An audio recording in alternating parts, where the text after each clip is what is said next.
C'est l'un des sites les plus visités de France.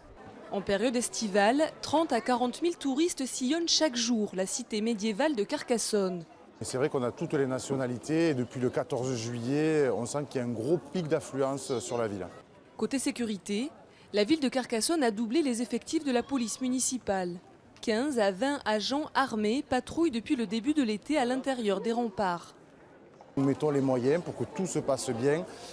Et cette année, le petit plus, c'est que nous avons quand même les légionnaires qui sont arrivés depuis 15 jours, enfin depuis 10 jours, et qui nous permettent également de rassurer le public et de mettre une présence supplémentaire. Après l'attentat de Nice, l'opération Sentinelle, qui déploie des militaires principalement en Île-de-France, a été étendue sur tout le territoire. 88 légionnaires ont ainsi été déployés dans le département de l'Aude, dont une vingtaine patrouillent à Carcassonne.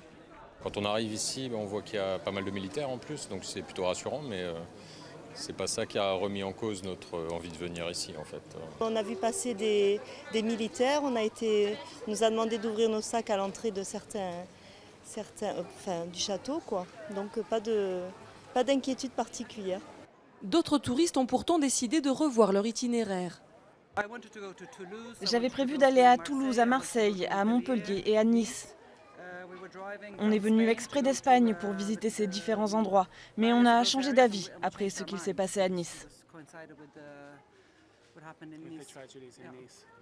En juin dernier, un homme soupçonné de préparer une attaque contre des touristes étrangers a été arrêté à Carcassonne. Il était originaire de Lunel, une commune de l'Hérault d'où une trentaine de personnes ont déjà rejoint la Syrie.